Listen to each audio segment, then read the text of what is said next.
Welcome to Hi. Kindly Neurodivergent with Kay. This show is to spend quality time with each other, kindly discussing the similarities and wide range of differences we experience. The experiences we discuss on this show are for educational purposes only. Please do not substitute for professional medical advice, diagnosis, or treatment. Before we begin, I respectfully request that if you witness any pauses during this show, please continue watching. I'm composing a spontaneous comment or question, someone processing their thoughts, in addition to repeating something that was unintelligible or misunderstood. It is natural discourse, and we can choose not to say anything while this is occurring. Today I have Shannon Earle with me. She is here to discuss how to support self-advocacy in children. Hi. And Earle has worked with parents and young adults most of her career. As a coach, she works with working professionals, young adults, and parents of young adults who are neurodiverse, neurotypical, as well as mental performance coaching for athletes. She loves people and helping people unlock the areas of their brains to find their answers. Shannon has 2 daughters and loves to travel. Welcome, Coach Shannon. Thank you, Kayla. It's nice to be here. Yeah. Please introduce yourself. So my name is Shannon Earle. Kayla, nice job introducing me. I have been working with families for over 18 years with the young adult population. And so I actually coach quite a few parents who have neurodiverse kids who are trying to get out into the world and try college, or maybe they're trying to get a job, or just really learn the skills of being self-confident and being independent as best they can. And then I also coach, I have the athletes that I coach. I coach the swimmers at Fresno State. I was a swimmer. And I also just coach people who are just struggling in their lives, maybe in their jobs, in any area, struggling in their marriage, and help them. It's all similar tools of helping them understand how the brain actually works and finding workarounds. Life is definitely complicated. That is for sure.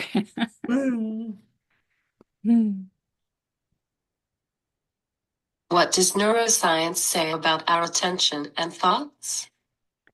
So, um, first of all, I'm not a neuroscientist. I love your intro, but I have read a lot of books, and so my clients benefit from that because I pull in all the things that they don't have to go read, and then I've figured out which ones work really well. So, what neuroscience is saying right now is that where our focus goes, right? So, if we're paying attention to all the things that are going wrong, we will see more of what's going wrong within ourselves or within the world. The brain will actually start to see whatever it is that we focus on, which is really important for us to understand, especially as parents, right? And especially if parents have neurodiverse kids, because not only do we have that as parents, our brains are also translating for us. Our neurodiverse kids are also working slowly to start to stretch and expand their frontal lobe, right, the thinking part of their brain. Um, and it's going to take probably a little more time. So, but for as parents on that side, the importance of understanding that our brain's capacity to think thoughts, right, is so fast. We think 60 to 70,000 thoughts in throughout the day. And 85% of them are the same thoughts we thought yesterday.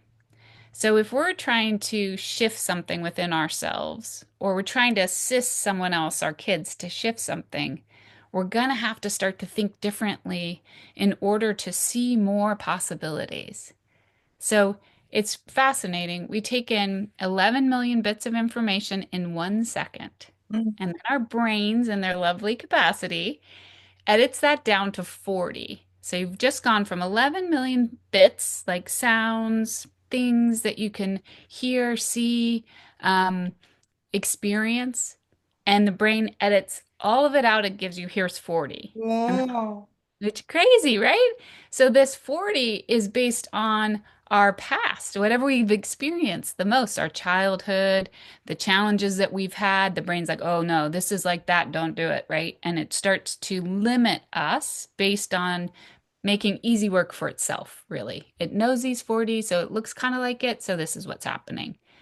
But it's not necessarily true. So, my job as a coach, right, is to help my clients expand out of that 40 so they can start to see some more of what actually happened and what was said, so that they can start to realize most of the time they already have a lot of the capacity. They just aren't focused on it, right? They're focused on their limitations or they're focused on the things that are hard. And which doesn't mean that those things are going to go away, right? It just means you're going to approach them differently. Obviously, Kayla, right? You're a great example. You figured out how to have a podcast, right? And learning does not stop. 100%. Hopefully, right? I hope I never stop learning, right?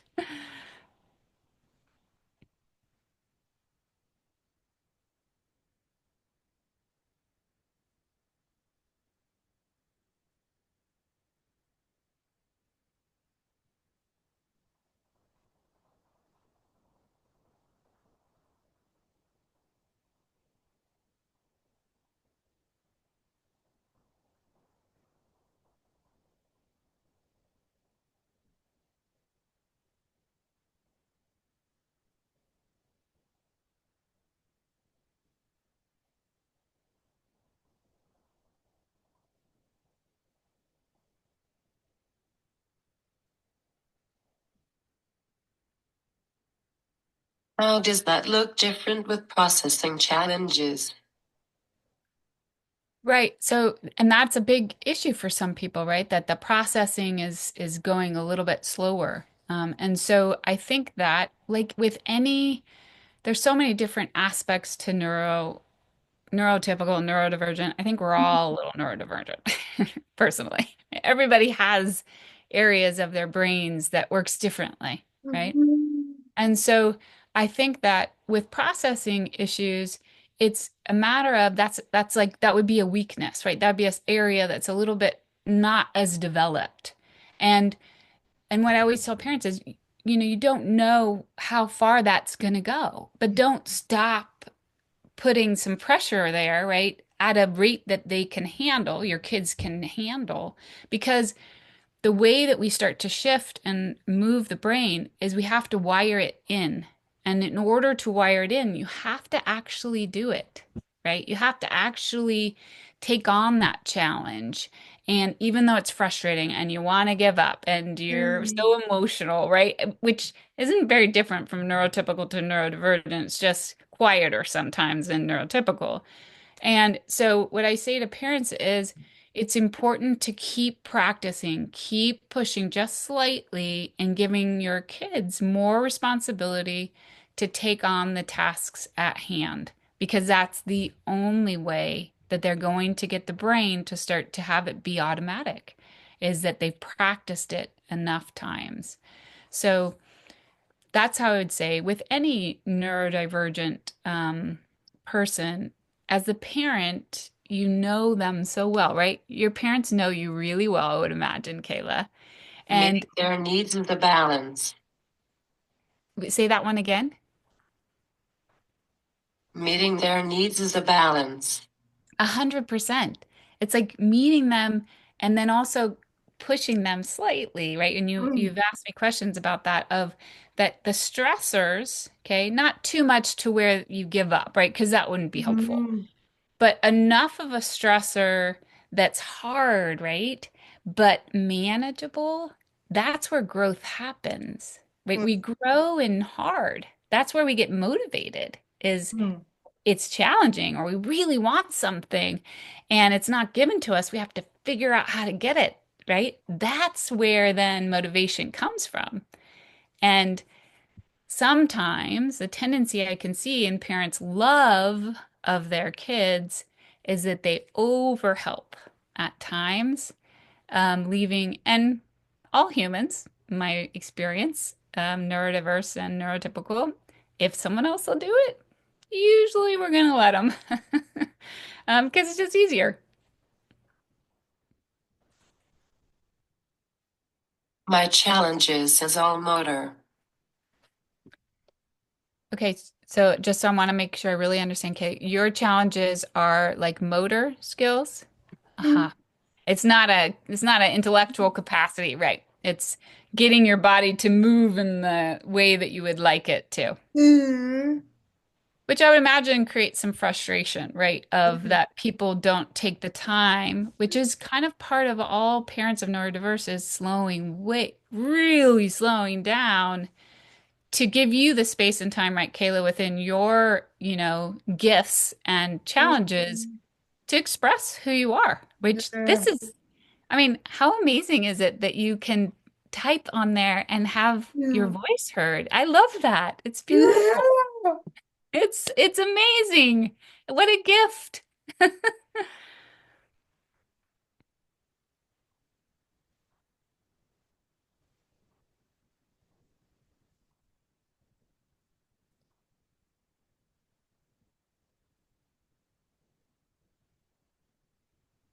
And it was a journey.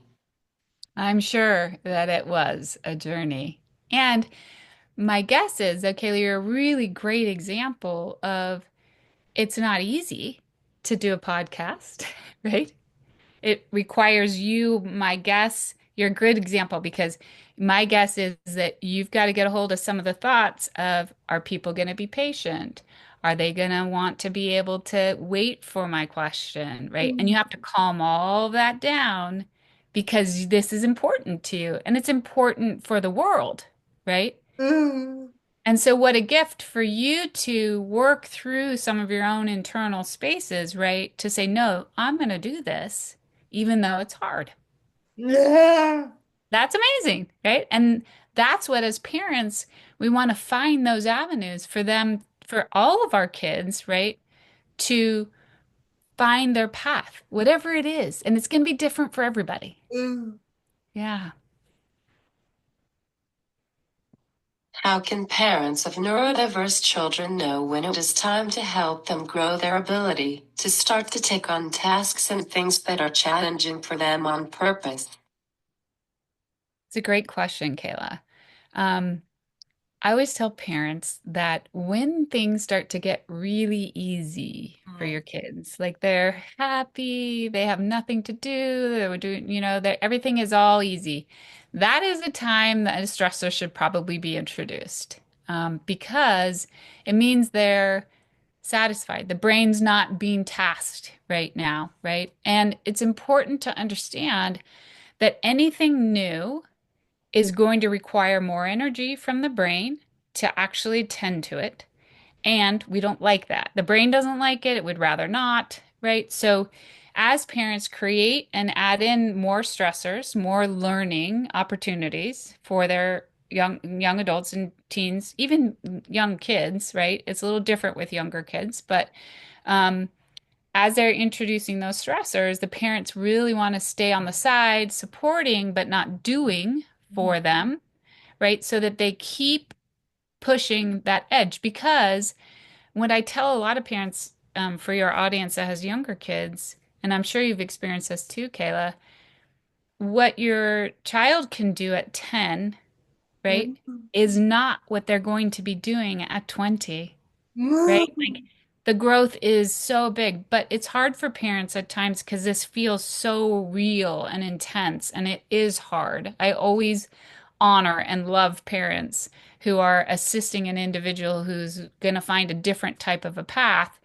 because it's definitely a job. But don't take your young adult all of their things away. Don't make it too easy. It needs to be a little bit hard.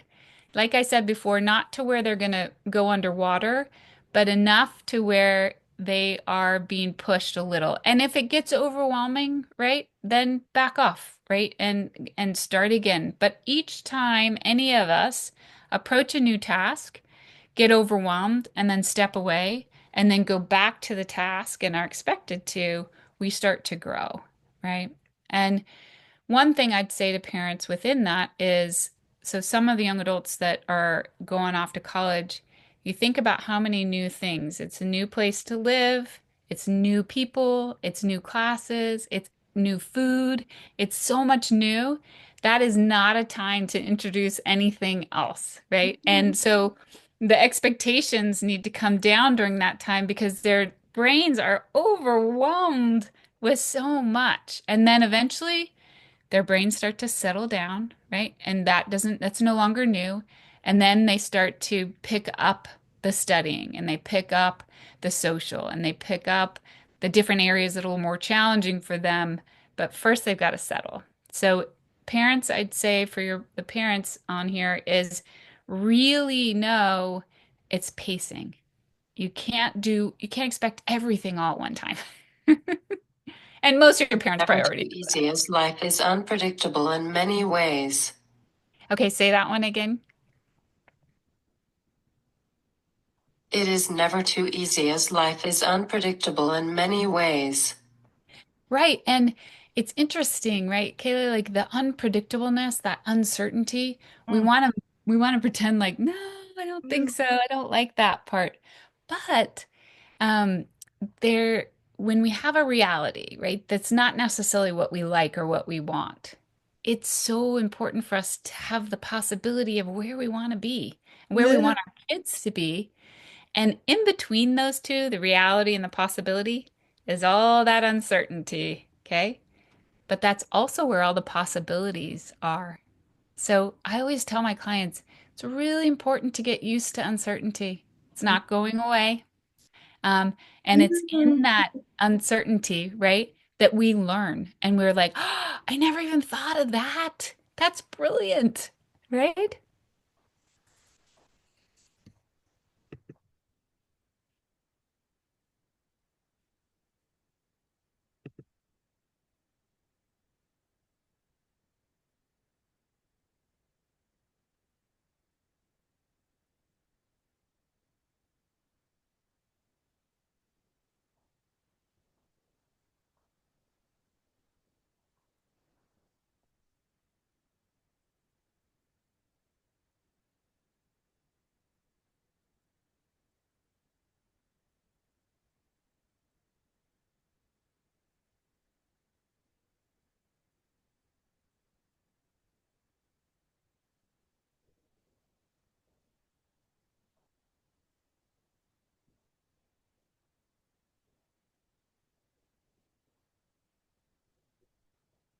I'm still learning. I just found a vertical garden planter.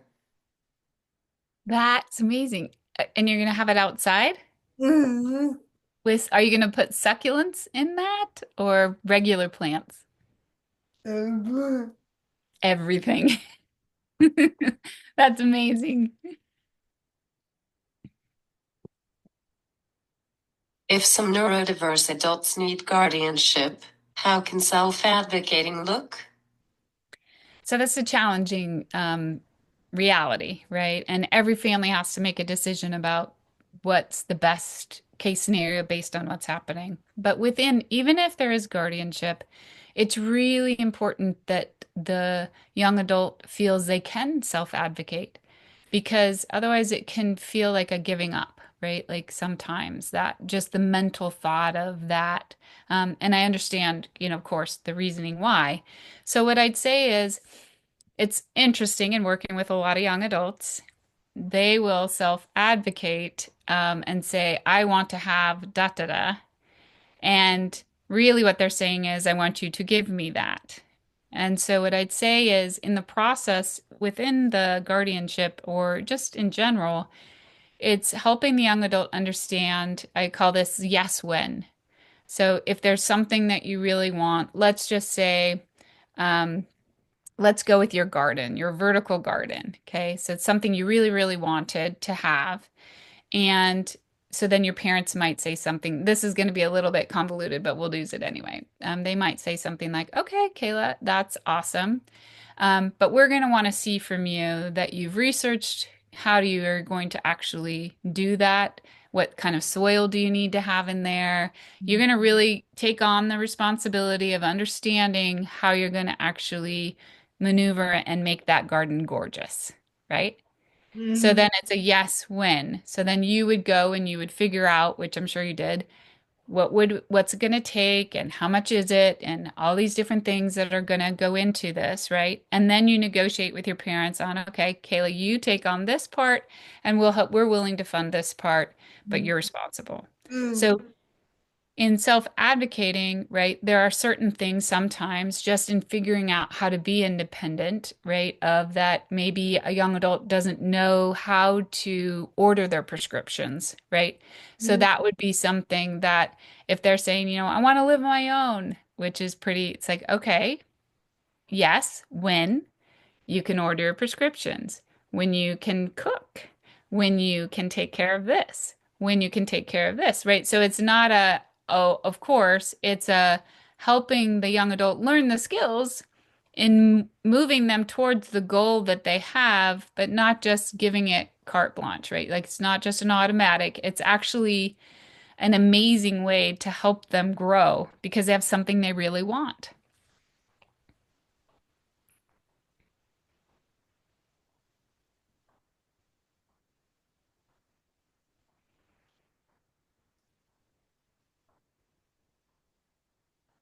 What if it is not possible?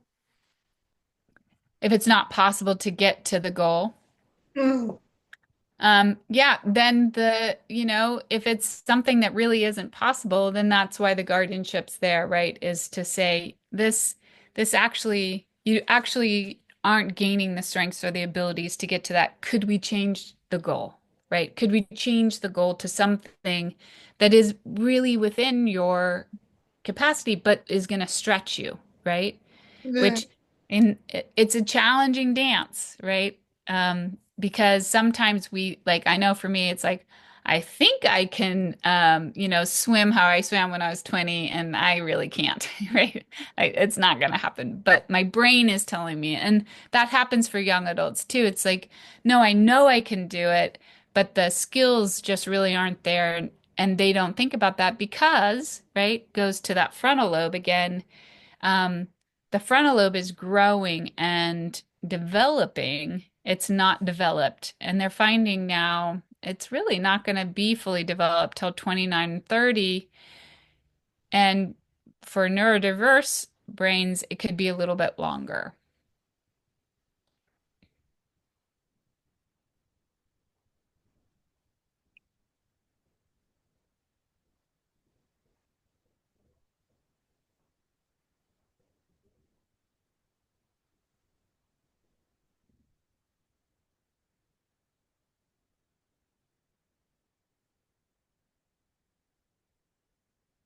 I prefer to take no more than 2 courses each semester due to physical limitations.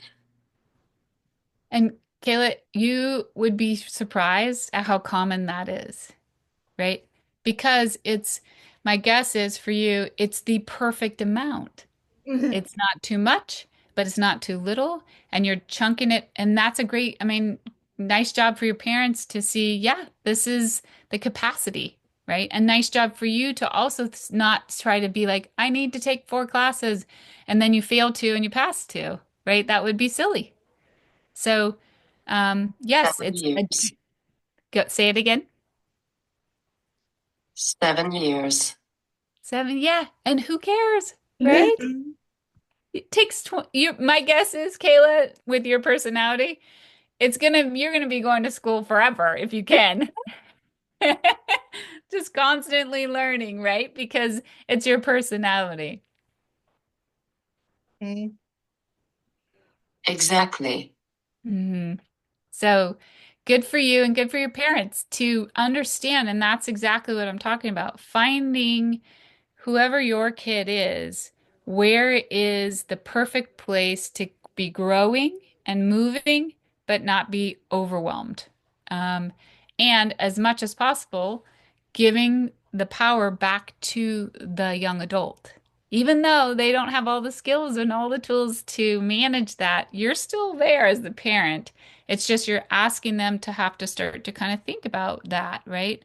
How am I, like for you, Kayla, if you're going to school, you figure out how am I going to study and when am I going to study and what kind of planner works for me and how do I manage all of these different parts of this class. My guess is your parents have handed that over to you at this point. What can advocacy look like at the simplest? Advocacy for the young adult or the parent.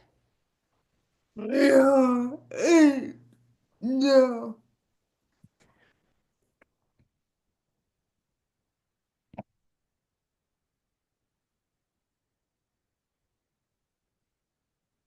Young adult. Um, yeah, I think at the simplest, I would start for the young adult. I would start where like really assess, take a look at where are you at, right? And where's that possibility, right? You're in the reality, here we are. And where's that possibility, and maybe a little closer of a possibility that you're wanting to create, and then utilize your parents, right? Your parents do have fully formed frontal lobes, which is an awesome tool to have in your house. And say, hey, look, here's where I want to go. How can you assist me? Right? And what do you see that I would need to start to do that I'm not thinking of to take these steps and then start to chunk it down, right? So small little steps towards where it is you want to go. I'm not sure if that exactly answered your question, Kayla, but Mhm.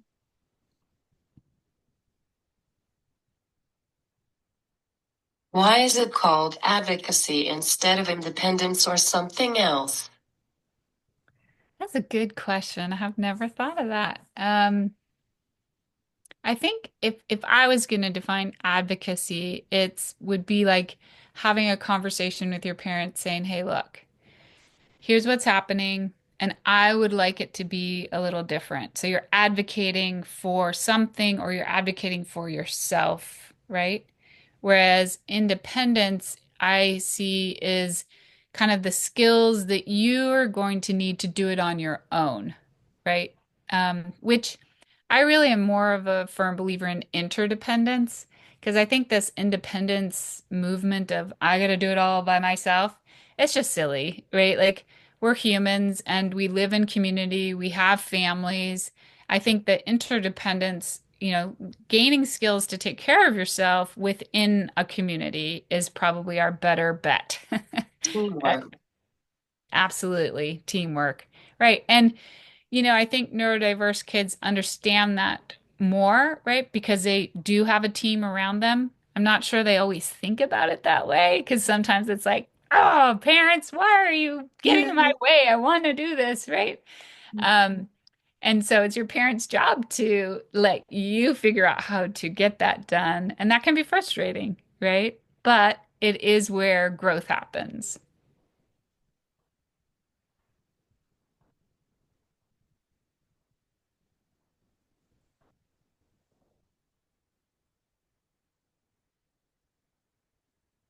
For example, I don't have a guardian. You don't, yes. And a lot of neurodiverse young adults don't have guardians, right? And that's amazing too, right? And so it's so different for every family. Um, and so for you, as you're moving, you want to understand and figure out, and that's the thing too, is that your scaffolding for your life, Kayla, is gonna just look different than mine. It's not good or bad. It's just different, right? And for me, watching you, I'm inspired by your life, right? Which is amazing, which I'm so glad you're doing this podcast. And I have clients, who have CP as well. And I think I'd coach them for free because they're just so joyful. They're amazing humans. Thank you. Right back at you.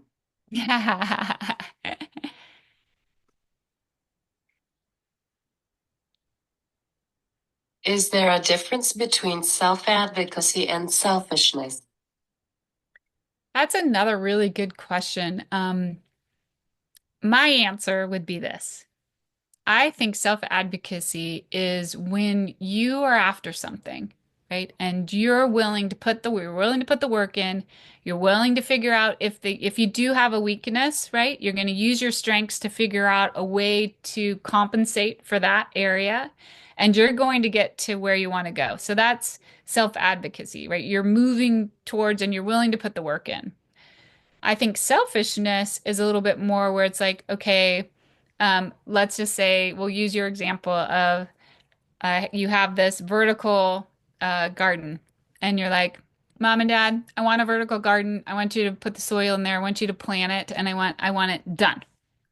That's I want the end, but I don't want to do any of the work, right? I don't want the difficulty or the challenges that are going to come up. And so that would be how I describe the two differently.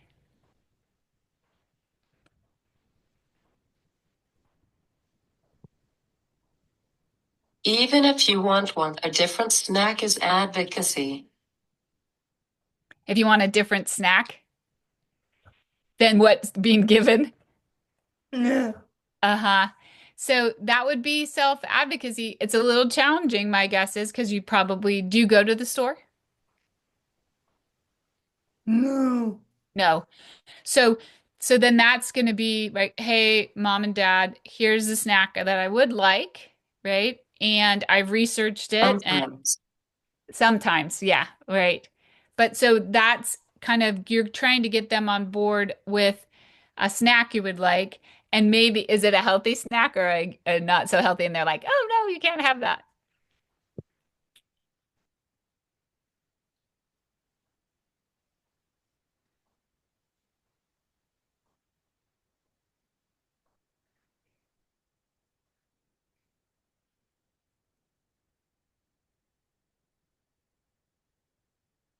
I was just making an example.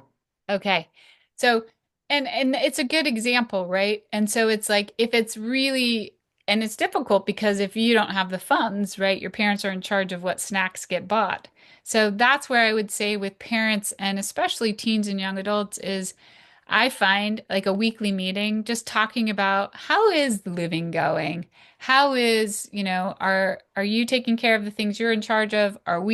Do we have any conflicts here, right? And so that would be a place that you could talk about snacks and saying, "Hey, I know this isn't that good for me, but I really want to try it.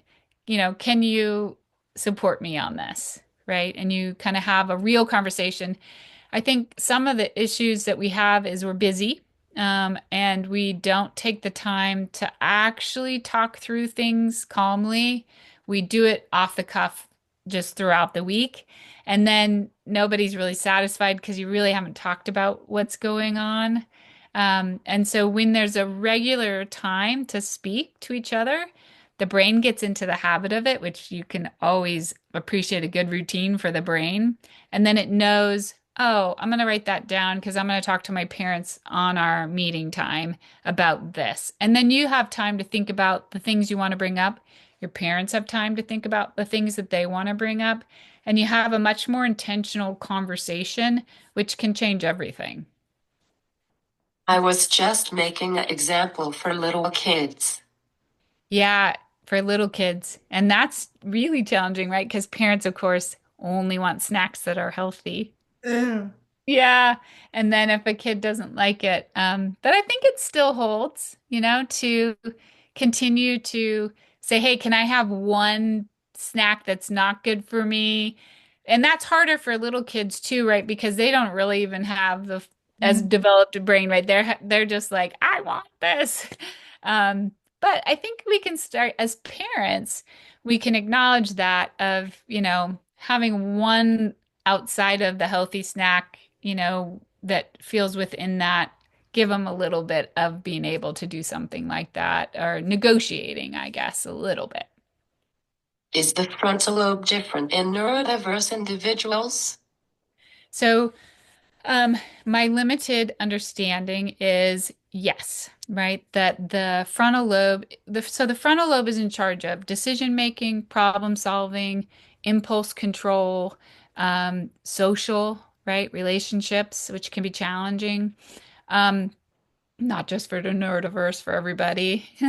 Mm. And so in neurodiverse, what I think they're finding is that there can be there's a uniqueness to the frontal lobe in neurodiverse people, and it's not wrong or right. It's just different. And so, and that goes back to what we used to say to students that we worked with when I was working in a school is if you're here, you're high maintenance. Learn how to do your maintenance. Okay. So if you're neurodiverse, your brain is going to operate probably slightly differently than other people based on whatever it is that's the neurodiverse diagnosis.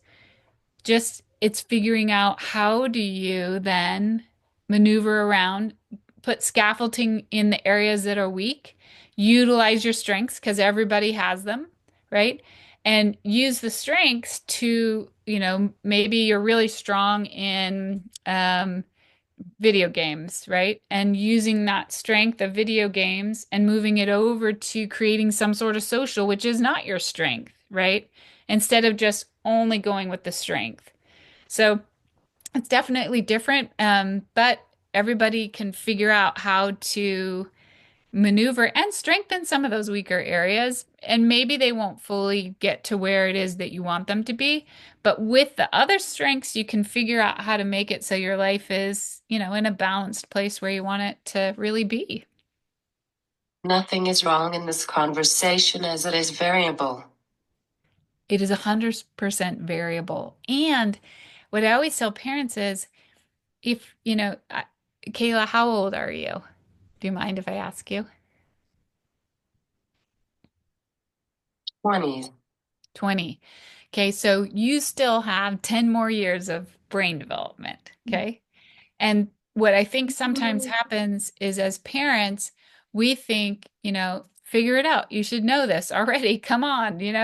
And really, the brain doesn't even have the full capacity to take care of some of the things. You're doing a great job, but it's continuing to grow. And I think that when parents understand that the brain's still developing, we can relax a little bit because this is not the end product, right? The brain is going to continue to move. And like I said before, it can't be too easy or it's not going to put the wiring down.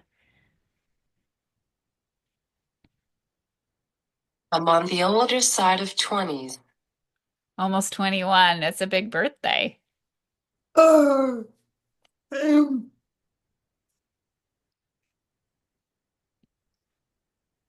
26. Oh, you're 26. You're in your 20s.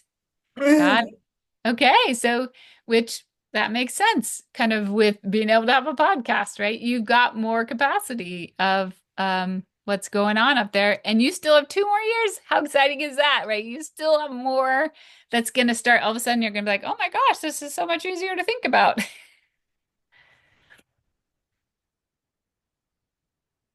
How do parents avoid overwhelming their child while pushing them a little?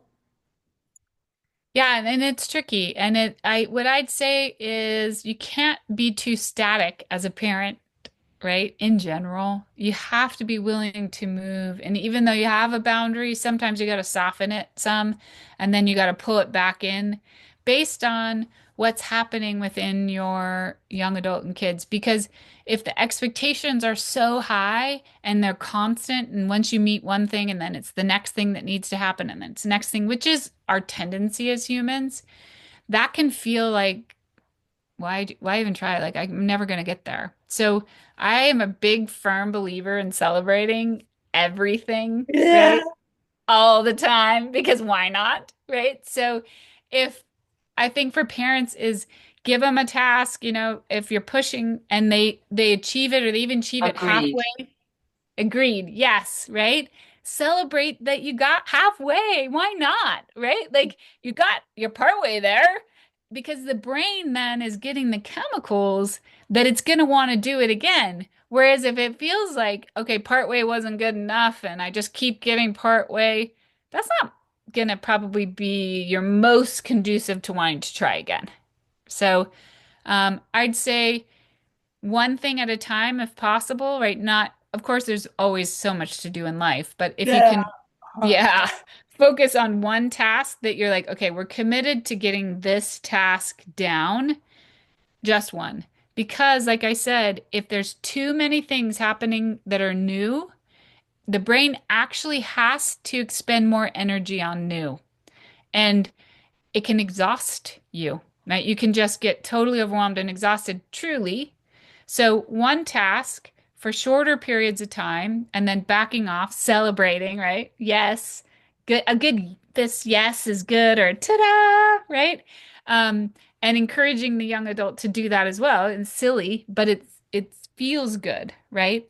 Um, and then back to the task, right? So baby steps, back and forth.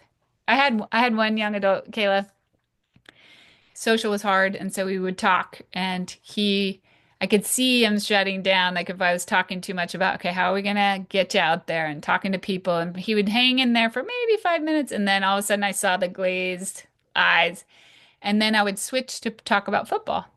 He loved football, right? We talk about football. I know nothing about football. He would laugh at me. We had a good time. And then once I could see the energy shifting, we went back to social, right? Because we have to be aware that the brain only has so much capacity and the chemicals are coming based on what we're thinking.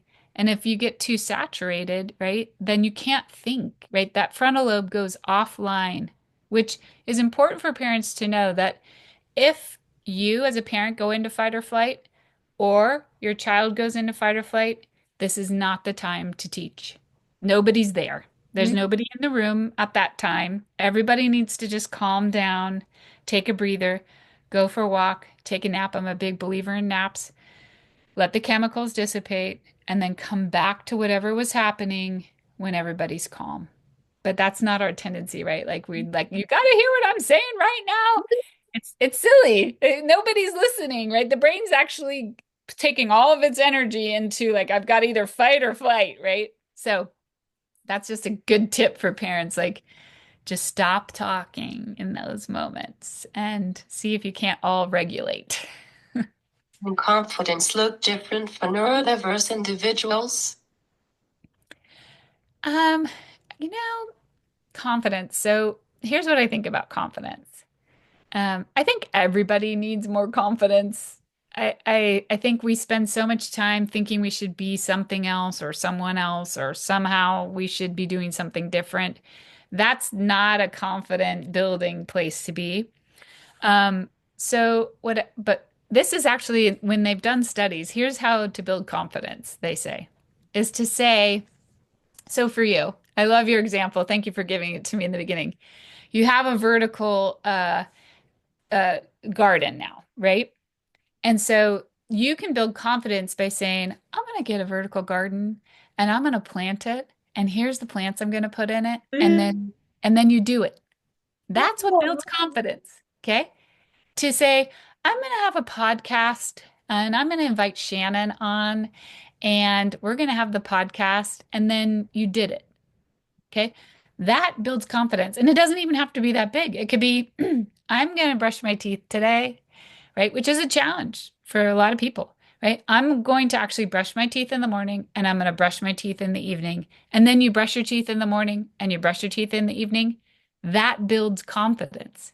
So it's fairly simple. It's deciding I'm going to do something and then doing it that builds confidence, right? It's not that you won the award. It was all those little mini things that you did, right? To get to that award, Yeah. not the award.